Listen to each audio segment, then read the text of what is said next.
మీ business ఏదైనా మీ ఊర్లో promotion చేయాలంటే అది సుమన్ టీవీతోనే సాధ్యం. ఇప్పుడే సంప్రదించండి.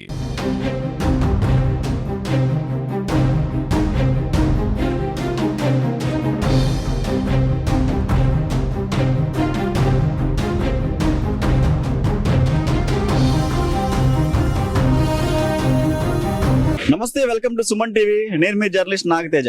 ప్రజెంట్ మనం ఉన్నాం ప్రకాశం జిల్లా ఒంగోలు సమీపంలోని కొత్తపట్నం సముద్ర తీర ప్రాంతంలో ఉన్నాం. ఏదైతే బంగాళాఖాతంలో కొనసాగుతున్నటువంటి అల్పపీడన నేపథ్యంలో కోస్తా జిల్లాలో భారీ వర్షాలు ఉంటాయంటూ ఇప్పటికే వాతావరణ శాఖ హెచ్చరికలు జారీ చేసింది. ఏదైతే గత 2 రోజుల నుంచి కూడా ఒంగోలు నగరంతో పాటు చుట్టుపక్కల ప్రాంతాలన్నింటిలో కూడా మోస్తారు నుంచి భారీ వర్షం కురిసే పరిస్థితి కనిపిస్తుంది.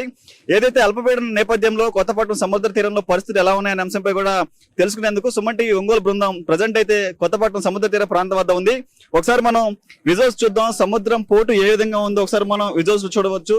పూర్తిగా మేఘావృతమైన పరిస్థితి, సముద్రం అలలు కూడా భారీగా ఎగిసిపడుతున్న పరిస్థితుంది. ఏదైతే నిన్నటి రోజున క్రిస్మస్ పండుగ పర్వదినం సందర్భంగా కూడా సముద్ర తీరానికి పర్యాటకులు వచ్చేటువంటి పరిస్థితి లేదు. ఆహ్లాదకరమైన వాతావరణంలో కుటుంబ సభ్యులందరూ కూడా ఎంతో చక్కగా గడుపుకునేందుకు క్రిస్మస్ పండుగ చేసుకున్నప్పటికీ ఒంగోలు నగరంలో మాత్రం గత 2 రోజులుగా చిన్నపాటి జల్లుల నుంచి ఇప్పుడు కూడా మోస్తారు వర్షం గత 2 రోజులుగా కురుస్తున్న పరిస్థితుంది. ఇప్పటికే ఒంగోలు నగరంలో ఉన్నటువంటి ప్రధాన పట్టణ ప్రాంతాల్లో అన్ని కూడా పూర్తిగా జలమైన పరిస్థితి కనిపిస్తుంది. ట్రంక్ రోడ్డు కావచ్చు, చుట్టుపక్కల ప్రాంతాలన్నీ కూడా ఇప్పటికే నీటితో మునిగిపోయిన పరిస్థితుంది. ఒకసారి మనం సముద్ర తీర ప్రాంతంలో ఉన్నటువంటి మత్స్యకారుల పరిస్థితి ఏ విధంగా ఒకసారి తెలుసుకునే ప్రయత్నం చేద్దాం. ఒకసారి మనం విసులు చూడవచ్చు. పూర్తిగా బోట్లు కావచ్చు, అదేవిధంగా మిషన్స్ కావచ్చు, జాలర్లకు సంబంధించి వలలన్నీ కూడా ఇప్పటికే ఒడ్డుకు చేర్చుకున్నారు. ఇక్కడ మత్స్యకారులు అందరున్నారు, వారితో మాట్లాడదాం. యొక్క అల్పపీడన నేపథ్యంలో వాళ్ళు ఎలాంటి ఇబ్బందులు ఎదుర్కొంటున్నారు, వేటకి ఎవరైనా వెళ్ళున్నారా, వేటకి వెళ్ళిన వారు తిరిగి తమ గమ్యస్థానానికి చేరుకున్నారు లేదో వారి మాట తెలుసుకునే ప్రయత్నం చేద్దాం. అన్నా నమస్తే, ఎక్కడ మీరు ఈ ప్రాంతం వాళ్ళేనా? ఈ ప్రాంతమే సార్. దాదాపు 20 సంవత్సరాల నుంచి 30 సంవత్సరాల నుంచి చిన్నప్పటి నుంచి నేను ఎక్కడే పెరిగాము. అది ఎన్నోసార్లు మీరు అల్పపీడనలు తుఫాన్లు వస్తుంటాయి. సో ఈ తుఫాన్ అల్పపీడనం ఎలా ఉందంటారు? మీకు అధికారులు ఏమైనా జాగ్రత్తలు చెప్పారా? అధికారులు ముందు వచ్చి మత్స్యకారులు ఏటకి వెళ్ళొద్దని చెబుతారు, కానీ గడవదుగా. కానీ తెప్పలేమో వెళ్ళొద్దంటారు, వెళ్తేమో వాళ్ళు సీరియస్ వార్నింగ్ ఇస్తుంటారు, కానీ మాకేమో గడవదు. అది మరి అల్పపీడనం గత 2 రోజులుగా వర్షం కురుస్తుంది. సముద్ర తీరంలో పరిస్థితులు ఎలా ఉన్నాయి? ఎవరైనా వేటకి వెళ్ళిన వాళ్ళు ఎవరున్నారా? మీ వాళ్ళు ఎవరన్నా? ఎవరు లేరు స్వామి. ఆల్రెడీ అందరూ వెళ్ళిన వాళ్ళు కూడా వచ్చేసారు, తీసుకొచ్చి రమ్మని చెప్పారు. తీసుకొచ్చి అందరూ ఇంటికాడే ఉన్నారు ప్రస్తుతానికి. అది మీరు ఇక్కడ సముద్ర తీరం గమనిస్తుంటారు, ప్రతి తుఫాను కూడా 5 అడుగులు 10 అడుగులు సముద్ర తీరం ముందుకు వస్తుంటది. మరి అల్పపీడనం క్రమంలో ఏమైనా సముద్రం ముందుకు వచ్చిన పరిస్థితుల్లో మీకు ఐడియా ఉందంటారా? ఐడియా మాకు చూస్తుండగా వస్తుంటది. మాకు ముందుగానే మేము చిన్నప్పటి నుంచి ఎక్కడ ఉంటాం కాబట్టి మాకు అలవాటు. వచ్చినప్పుడు ఈ తెప్పలకు ఎక్కడ ఉండాలి ప్రస్తుతానికి. ఇప్పుడు మనకున్న ప్లేస్ లో ఉండాలి. ఇప్పుడు సముద్రం ముందుకు వచ్చేస్తాం, అటుకి వెళ్ళిపోయింది. అధికారులకి ఒకటి చెప్పుకోవాలనుకుంటున్నాను, ఈ తెప్పలన్నీ ఇక్కడ పెట్టుకోవడానికి జాగా లేదు. అక్కడేమో రోడ్డు, ట్రాఫిక్ మెయిన్ రోడ్డు అయిపోయింది. అదే ఈ మాకు ఏదన్నా తెప్పలు పెట్టుకోవడానికి ఒక అటు ప్లేస్ ఉంది కొద్దిగా, అటు పక్క రోడ్లు మాకు అవి ఏర్పాటు చేయాలని మేము అధికారులని నారా చంద్రబాబు నాయుడిని, మా ఎమ్మెల్యేని అడుగుతున్నాము. ఈ వీడియో కానీ అక్కడ దాకా వెళ్తే కొద్దిగా వాళ్ళు అర్థం చేసుకోవాలని కోరుకుంటున్నాం.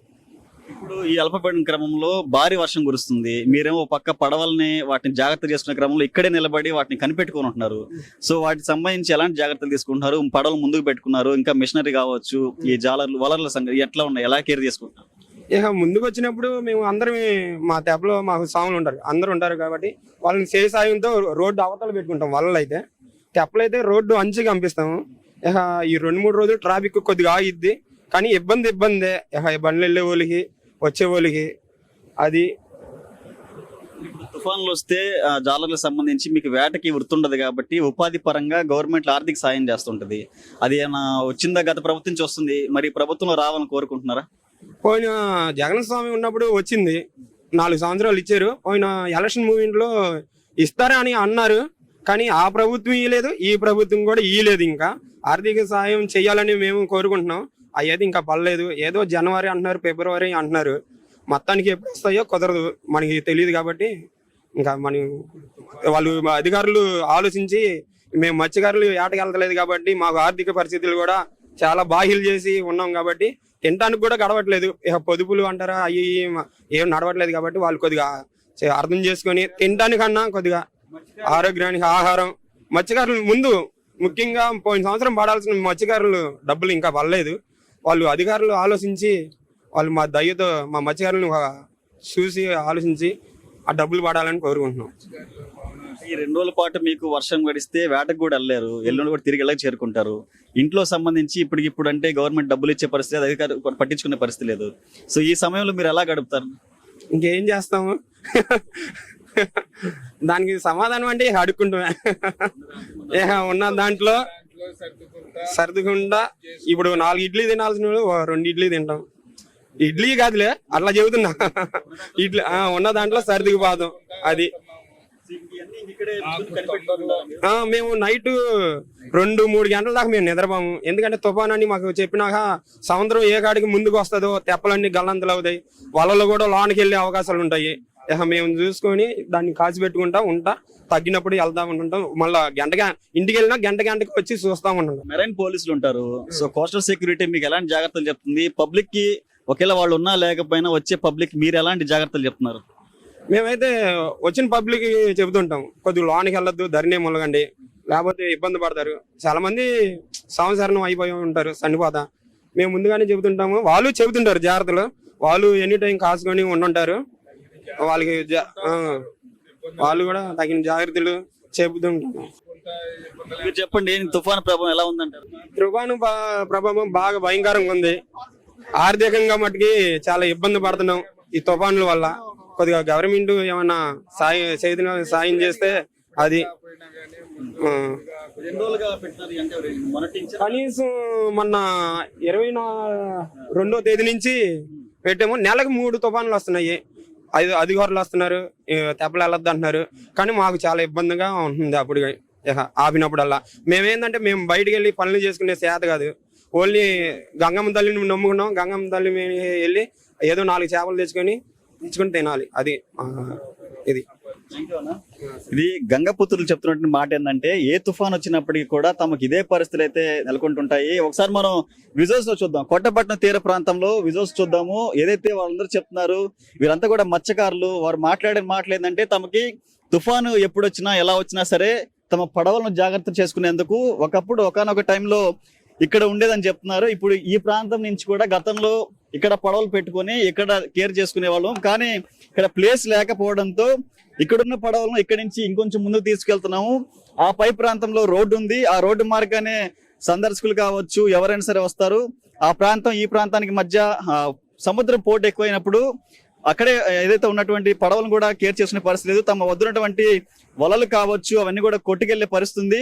ఆ కొట్టుకెళ్లకుండా ఉండాలంటే తమకు మరొక పడవలు పెట్టుకునేందుకు ఒక స్థలాన్ని ఏర్పాటు చేయాలి. అది ఇక్కడ ఉన్నటువంటి ఎమ్మెల్యే కావచ్చు, దానికి సంబంధిత అధికారులు ఎవరైనా సరే చొరవ చూపించి వారికి ఈ అవకాశాన్ని చూపించి తగు జాగ్రత్తలు తీసుకునే విధంగా తమకు ఒక స్థలం కేటాయించాలని చెప్పేసి మత్స్యకారులు కోరుతున్న పరిస్థితుంది. ఇప్పటికే ఒంగోలు నగరంలో ఏదైతే యొక్క అల్పపీడన నేపథ్యంలో భారీ వర్షం తలపిస్తుందని చెప్పుకోవచ్చు. గత 2 రోజులుగా చిన్నపాటి జల్లులతో ప్రారంభమైన వర్షం ఇప్పటికి భారీ వర్షం తలపిస్తుంది. ఈ క్రమంలో ఇప్పటికి నగరంలోని పట్ల కొన్ని లోతట్టు ప్రాంతాలు నీట మునగడమే కాకుండా నగరం రోడ్లపై కూడా పూర్తిగా జలమైన పరిస్థితుంది.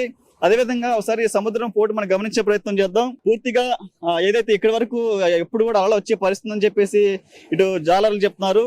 ఇప్పటి వరకు కూడా ఎవరు వేటకెళ్ళలేదు. గత 4 వారం రోజుల నుంచి కూడా తమ గమ్యస్థానాలకు ఇళ్ళకి మేము చేరుకున్నాము.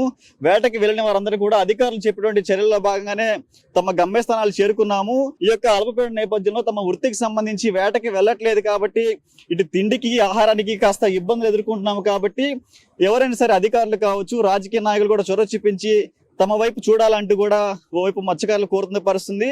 ఏదైతే ఇక్కడ సముద్ర తీర ప్రాంతం అంటే కొత్తపట్నం ప్రకాశం జిల్లాకి నలుమూల నుంచి కూడా ఒక ప్రాంతానికి ఎక్కువగా పర్యాటకులు సందర్శకులు వస్తుంటారు. మరి అల్పపీడన నేపథ్యంలో సముద్రం అలలు ఎక్కువగా ఉంటాయి కాబట్టి ఎవరు కూడా ఇక్కడికి వచ్చే పరిస్థితి లేదు. ఎవరైనా వచ్చినా సరే ఎవరు కూడా దయచేసి మునగొద్దంటూ ఓవైపు మెరైన్ పోలీసులు హెచ్చరికలు జారీ చేస్తున్నారు. మరోవైపు ఏమైనా ఇబ్బంది పడితే మేము ఉన్నామంటూ వైపు జాలర్లు కూడా పలు జాగ్రత్తలు చేస్తున్న పరిస్థితుంది.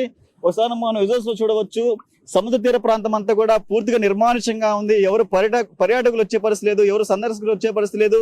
సెలవుల దినానికి కావచ్చు, ఏదైనా పండుగ సందర్భంగా కూడా కుటుంబ సమేతంగా కొట్టపట్నం తీర ప్రాంతానికి చేరుకొని ఆహ్లాదకరమైన వాతావరణంలో గడుపుతుంటారు. కానీ ఈ అల్పపీడన నేపథ్యంలో కురుస్తున్న భారీ వర్షాలకు కూడా ఎవరు సముద్రం వైపు చూసే పరిస్థితి కనిపించట్లేదు. మరోవైపు మత్స్యకారులు మాత్రం ఈ యొక్క అల్పపీడనం ముగిసేంత వరకు బలహీనపడుతుందా బలపడుతున్న అంశంపై ఇంకా ఇటు వాతావరణ శాఖ నుంచి స్పష్టత లేదు. కానీ ప్రస్తుతానికి మాత్రం తీరం వైపు అల్పపీడనం కొనసాగుతున్న నేపథ్యంలో ప్రతి ఒక్కరూ జాగ్రత్తలు తీసుకోవాలి. అదేవిధంగా ఈ యొక్క అల్పపీడన క్రమంలో రైతాంగం మాత్రం ఇప్పటికే పూర్తిగా నష్టపోయిందని చెప్పుకోవచ్చు. ఏదైతే పంట వేసిన వాళ్ళందరూ కూడా ఈ యొక్క వాతావరణ అల్పపీడనం క్రమంలో కూడా తగు జాగ్రత్తలు తీసుకోవాలంటూ రైతు శాఖకు సంబంధించిన అధికారులు తెలియజేస్తున్న పరిస్థితుంది. ఓవరాల్ గా బంగాళాఖాతంలో కొనసాగుతుంటే అల్పపీడన క్రమంలో కూడా ఒంగోలు నుంచి తాజా పరిస్థితి. కెమెరా పర్సన్ తనోజ్ కుమార్ తో తేజ, సుమన్ టీవీ, కొత్తపట్నం సముద్ర తీరం నుంచి.